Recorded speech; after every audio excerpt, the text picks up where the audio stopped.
pergunta aqui interessante. Conviver com pessoas homossexuais ou trans influencia a orientação sexual e ou identidade de gênero de uma pessoa?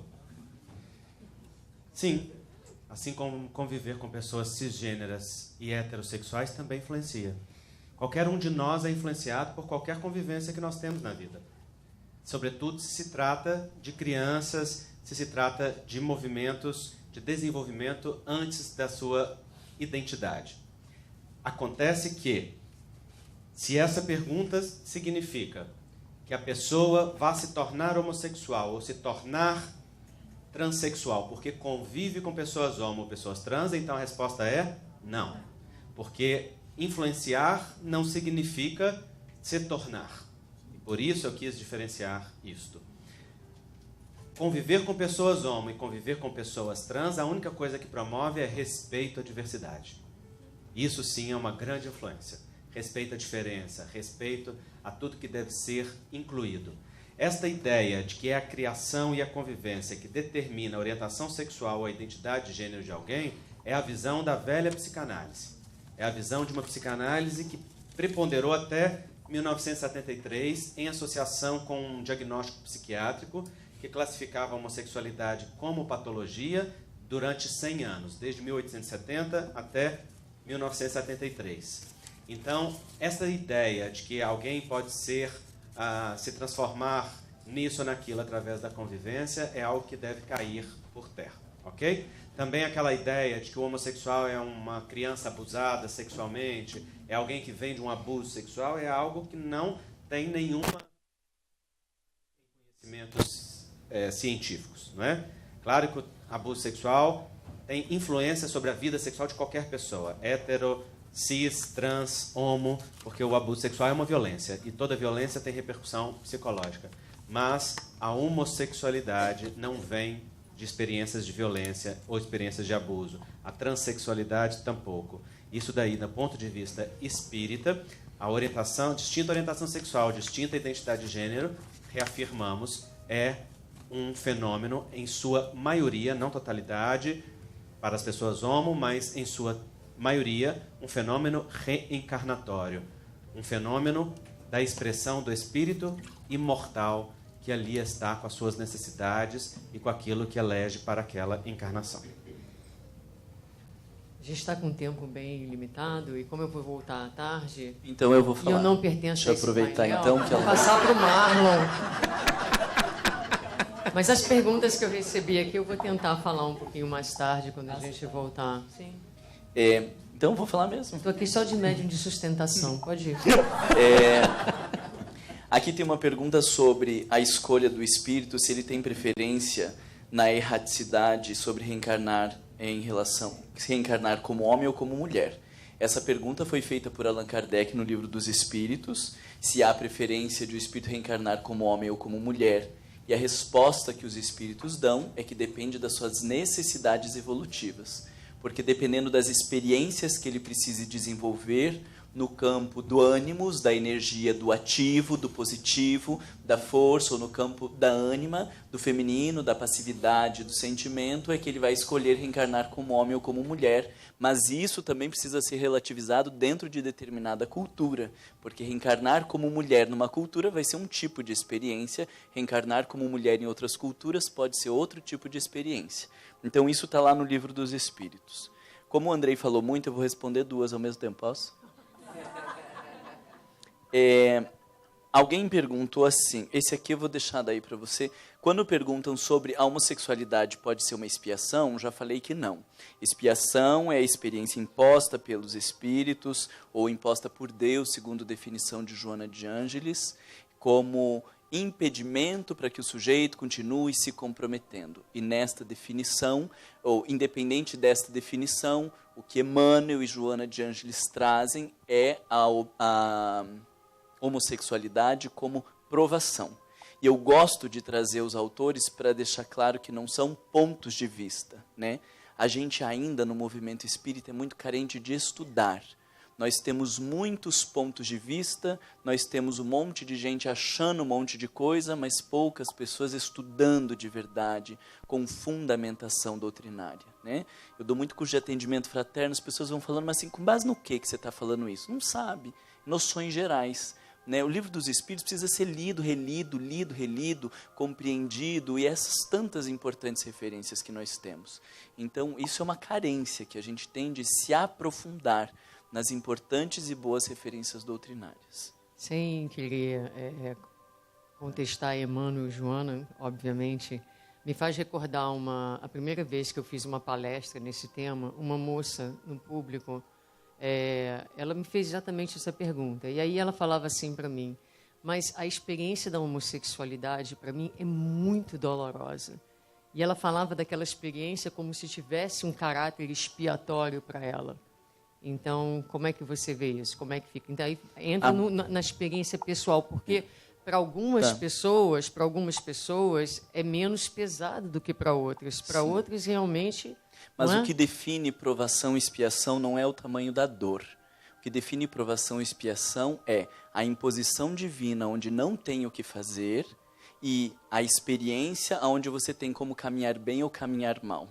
Né? Então, a minha provação como homossexual também foi muito dolorosa.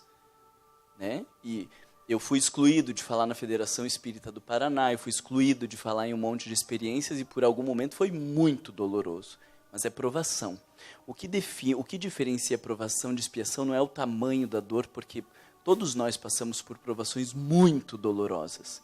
Mas eu estou vivendo aquela experiência e posso me sair bem ou me sair mal. Isso é o que caracteriza a provação. Agora, a expiação não tem escolha, como um sujeito que nasce deficiente não tem escolha, ele vive aquilo ali. Ou uma degenerescência na velhice não tem escolha, ele simplesmente vive aquilo ali e o aprendizado vai ser pós-experiência. Né? Então, o que define provação não é o tamanho da dor. Pronto, vamos passar para o Andrei? Vamos. Que bom que passou comigo.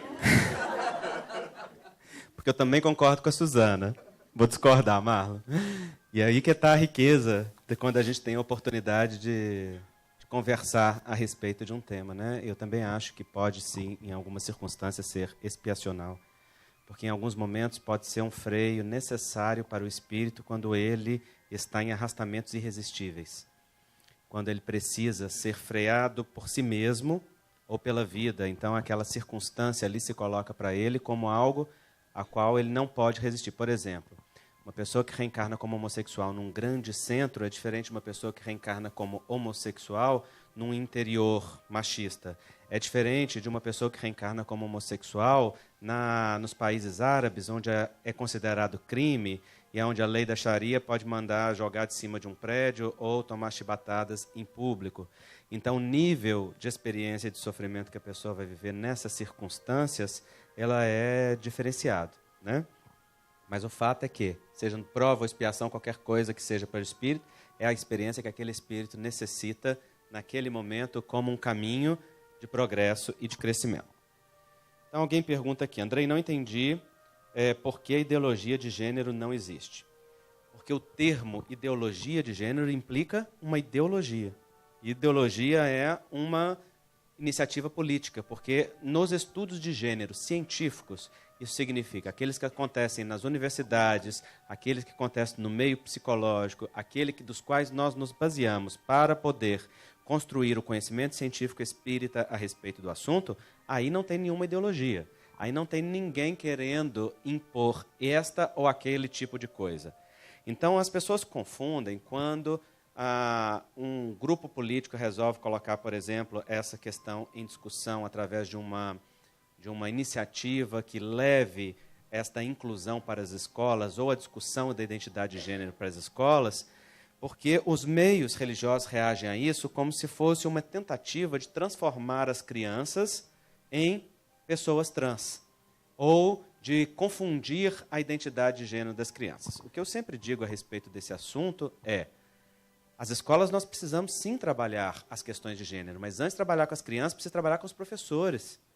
porque eles não estão habilitados a trabalhar gênero antes que a gente trabalhe com as crianças. Então, a gente não tem que discutir material pedagógico para as crianças, tem que discutir material pedagógico para os professores e formação e capacitação para os adultos. Então, essa discussão no Brasil, sobretudo, ela está sendo muito enviesada por interesses políticos partidários e não por discussão do que seja gênero ou as necessidades das pessoas dentro da escola. Quem é a maior vítima da violência de gênero? Não são as pessoas trans, é a mulher. O machismo mata, agride, violenta as mulheres todos os dias. Essa discussão de gênero tem que ir para as escolas, muito mais do que para incluir pessoas trans, para discutir as formas como nós vivemos masculino e feminino, e os direitos e respeitos que precisa haver e existir nisso. Só que isso é mexer na ferida dos adultos, porque a grande maioria de nós adultos não tem espaço interno para discutir isso, fechados nas caixinhas que definem ali os padrões de comportamento e as seguranças pessoais, e sente uma grande ameaça, um grande medo de mexer nos conceitos de gênero. Então, ideologia de gênero é um termo que representa esse medo, que representa esta reação a este movimento. Por isso que nós não falamos disso. Nós falamos das discussões de gênero científicas, da necessidade de nós reavaliarmos os nossos conceitos de gênero, né, do machismo, do feminismo exacerbado, que desrespeita também o masculino, de pensar a inclusão das pessoas trans, a inclusão das pessoas com uma orientação sexual diferente. E isso não significa nada induzir ninguém a ser nada, mas significa uma discussão que ensine todos a terem direitos e respeitos iguais. No entanto, como que nós vamos fazer isso com as crianças se não fazemos isso com os adultos? Não é? Se nós não temos espaço dentro de nós para fazer isso. Então, o processo educacional tem que ser muito mais profundo.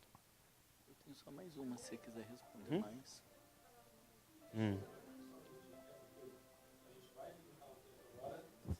Faz por escrito.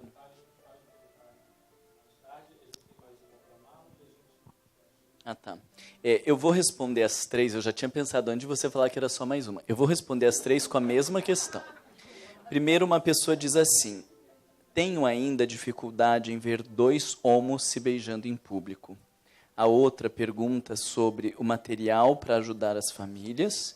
E a outra pergunta sobre a dificuldade de educar sem ser rude. E para as três questões, a minha resposta é a mesma. A necessidade de autodescobrimento.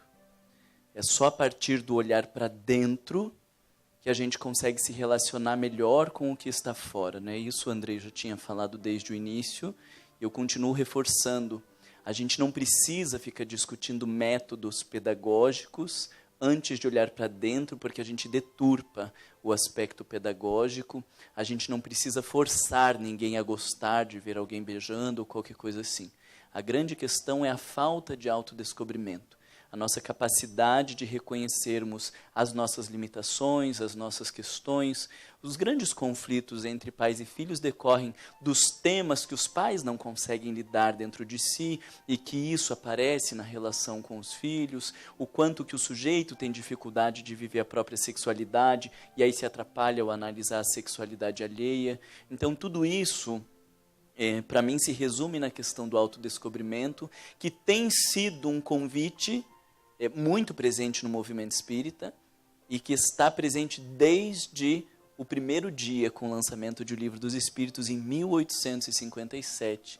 E a gente ainda não conseguiu entender a amplitude e as consequências do autodescobrimento, mas para todas essas questões o autodescobrimento é a mesma resposta.